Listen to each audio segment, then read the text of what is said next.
So to give Dr. Reese something to do, um, he's got a couple questions he wants to start out to asking the panelists. Thanks, Leon. Tina from Massachusetts asks, I want to ask the panel, how long does MIGS have an IOP lowering effect in primary open-angle glaucoma versus angle closure glaucoma? What does the panel think? Assuming that the angle is open enough after cataract extraction. I think it depends. I mean, we have cases, open-angle glaucoma, that they've been fine since 2011 with no medications. Angle closure, once you open the angle and you insert it, I mean, some do very well, but we only started doing them a little later. I guess time will tell. My own experience is they do okay as long as the angle is open, except in plateau iris. Brian, how about you? Yeah, I agree. I think as long as the angle remains open, but the key is the angle tends to zipper up again in many of those patients, and that's where you see the failures.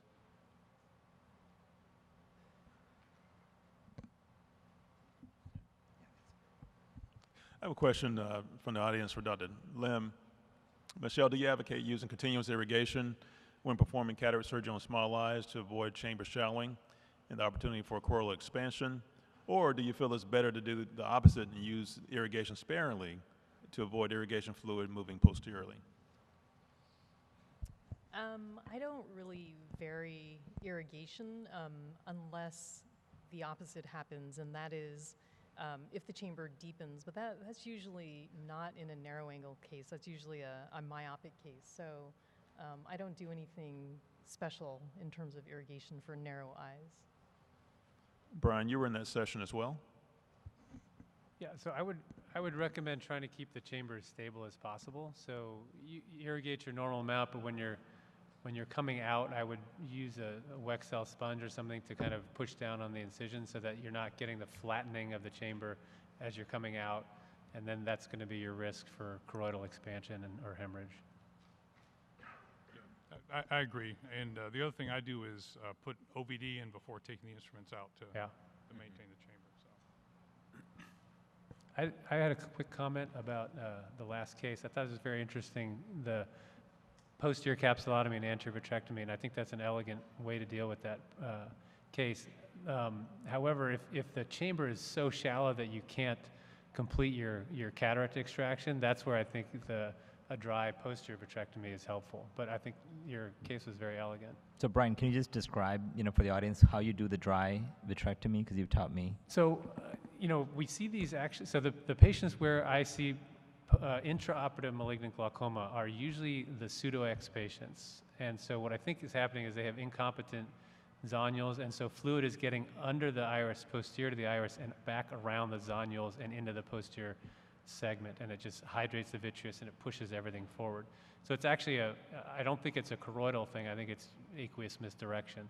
So in those cases, you have to debulk the vitreous. So I'll go in with, you make a little cut down in the conj, and you go in 3 millimeters like you would for a vitrectomy. You only need to make one incision, and you stick the vitrector back there. I am able to see the vitrector usually through the posterior capsule. I turn the vitrector 90 degrees so it's not right up, pointing towards capsule, and you just remove a little bit of vitreous as you go. You put a little bit of infusion in the anterior chamber, and it deepens up very nicely. And that's about it. If I could just add one thing to that, Brian's comments are right on. But if you have a short eye, as we've been talking about, you want to make an adjustment to your pars plana. So sometimes 3 millimeters is too far posterior. So if you have a really short eye, I tend to consider any eye that's less than or equal to 20 millimeters as being short, and we'll make some adjustments to my surgical approach. But if you have a really short eye, make sure that you make your pars plana approach a little bit more anterior. So, Brian, you described a very elegant technique. Sometimes if that eye is rock hard, what's helped me is I've just taken a large bore needle, like a 18 gauge, go in, usually it's hard to get in, pull the iris back, and you can see sort of the lens come up, go through the zonules, and just the key is breaking the anterior highlight face, even in the hydrated, vitreous situation, and it sort of pops back. So I think the key is breaking the anterior highlight face. I don't apply any suction because I don't want to, pull a tear.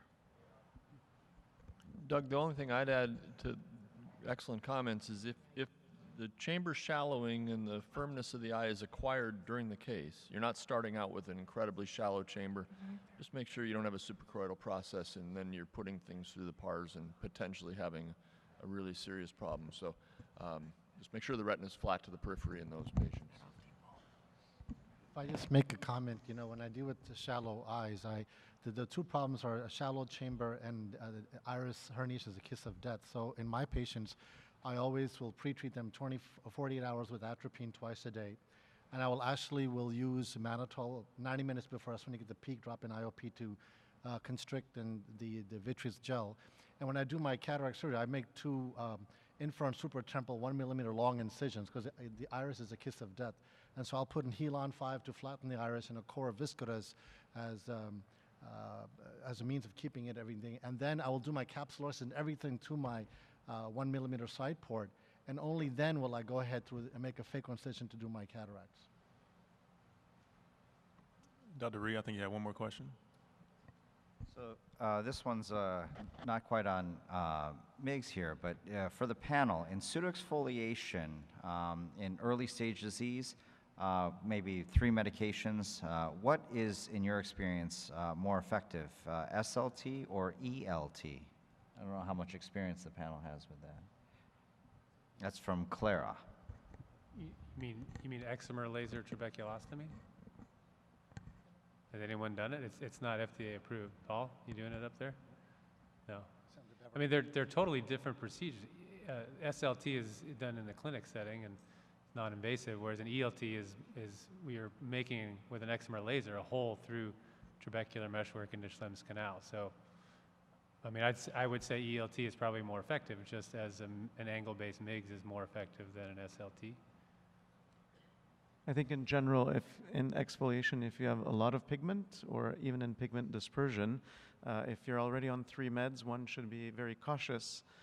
In doing SLT, you should probably treat less of the angle and less aggressively because you could get a large pressure spike after.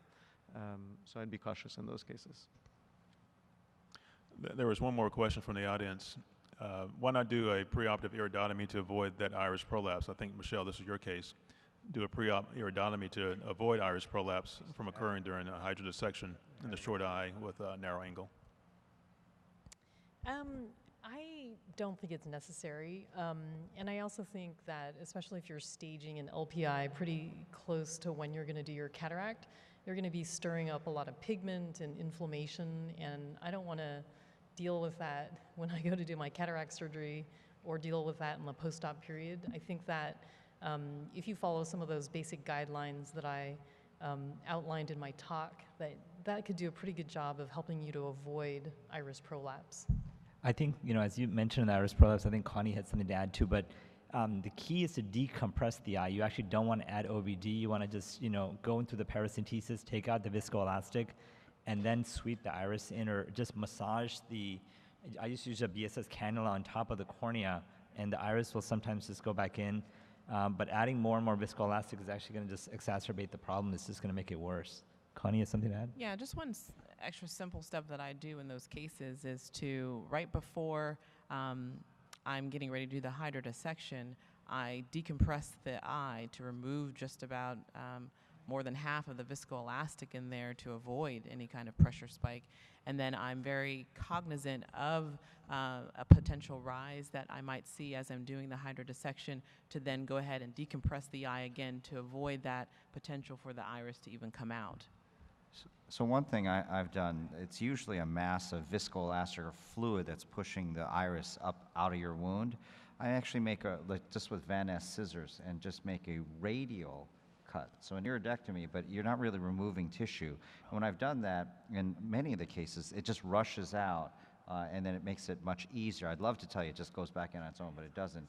but it does seem to make it easier to reposit back in. And cosmetically afterwards, you know, I'm temporal, like I'm sure all of you, you really don't see anything.